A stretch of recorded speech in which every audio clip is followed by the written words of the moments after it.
Hey Dazzlers, welcome back to my channel. As always, I hope that you're both safe and doing well. Over the last several weeks, I've been super busy helping my daughter renovate her newly purchased home. And in today's video, I share with you some of that progress and how we're making her older home look brand new again. Now let's get started. We started off with a deep clean and fresh paint.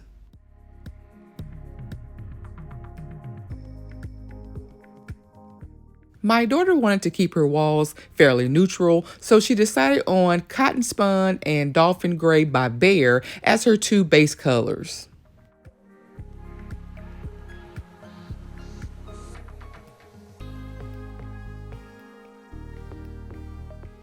We've painted all of her internal doors with that same Dolphin Gray and spray painted all of the door hardware black.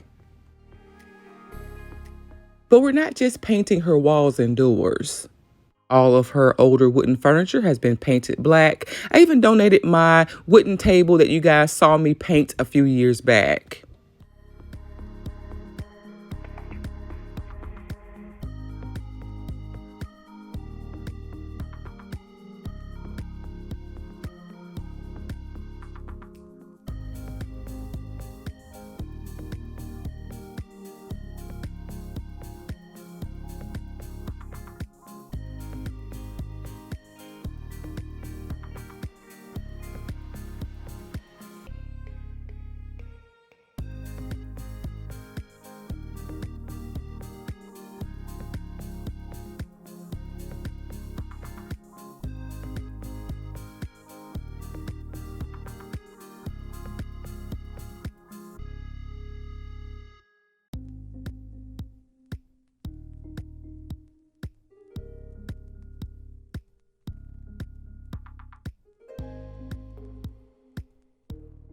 I posted this DIY video back in 2019, and I still get questions on how my fabric covered chairs have held up. 3 years later, these chairs are still intact, but I removed the fabric to reveal the original black leather seats. I also painted the chairs black, but I decided to upgrade them just a bit, and I'll share with you what I did with them in an upcoming video. Now on to the floors. The previous owner installed this brown peel and stick tile that was super easy for me to remove. I removed it, cleaned the floors, and replaced it with this beautiful faux marble luxury peel and stick tile that I picked up from my local Lowe's home improvement store. There are tons of YouTube videos out there on how to install tile like this, so I won't include that footage here, but I've installed tile just like this in my own home, and I find that it works best when I add additional adhesive.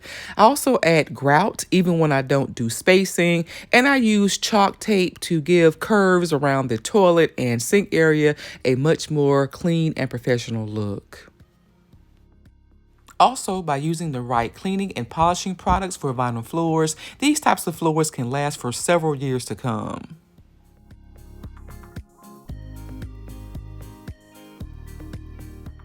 Now for the kitchen and bathrooms.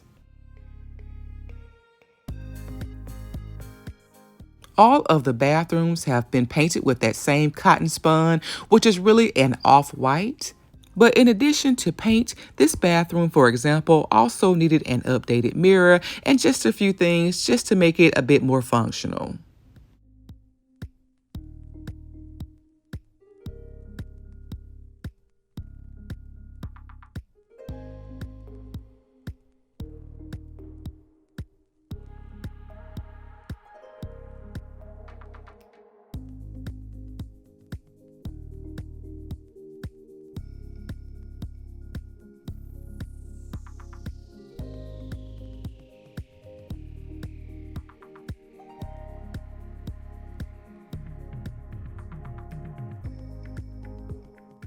I've added some glass shelves and an under the sink cabinet to store cleaning supplies, extra toilet paper, and other bath essentials.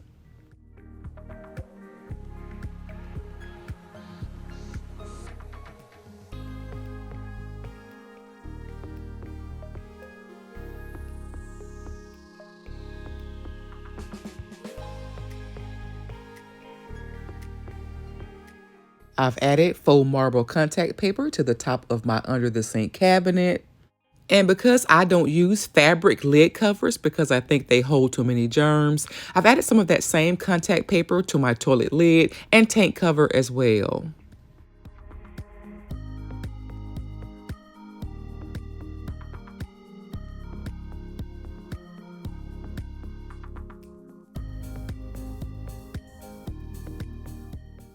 And I know what you're saying.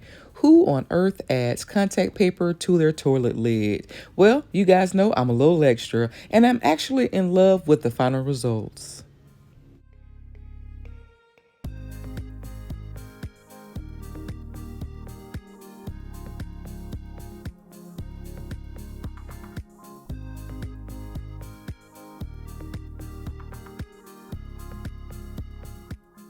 I've got 2 more upstairs bathrooms to go, but I really like how this half bathroom turned out.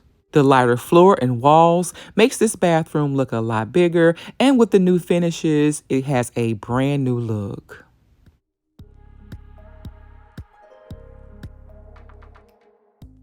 The kitchen is still a work in progress, but all of the walls and cabinets have been painted white, and I'm working on the kitchen counters, and here's how it's going so far.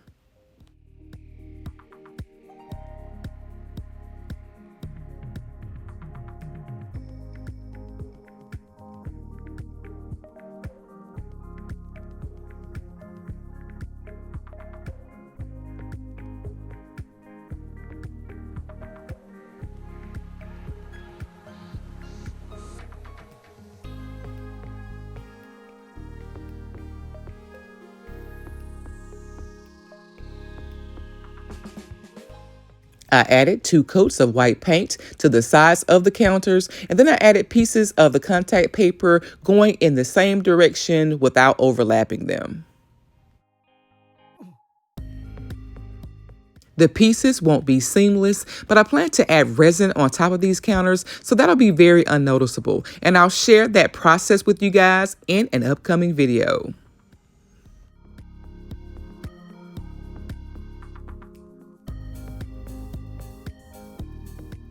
Next up, light fixtures.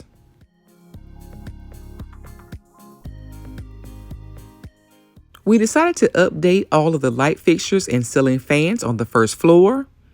My daughter is a bit of a minimalist, so she doesn't like a lot on her walls. Her style is very modern, which you'll clearly see by the new light fixtures her and her future husband selected.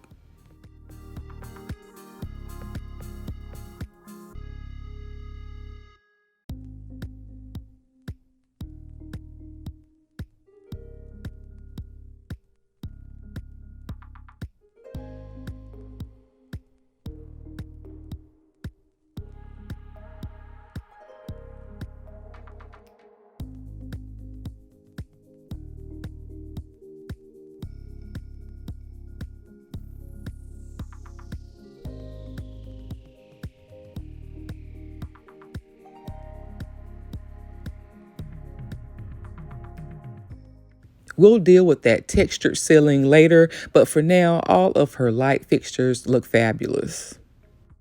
All of these light fixtures were purchased off Amazon and were fairly inexpensive, and we save lots of money by installing these light fixtures ourselves. My husband and I learned how to install new light fixtures several years ago by watching YouTube videos. But if you don't have any experience, it's a good idea to hire a licensed professional instead. There's a lot more work left to do, but my family and I are really enjoying doing the work ourselves, and we look forward to seeing my daughter and her family move in and enjoy this house for many years to come. If you're interested in seeing more of our progress, be sure to like, comment, share the video, and subscribe. Thank you guys so much for watching, and until next time, Dazzlers, bye!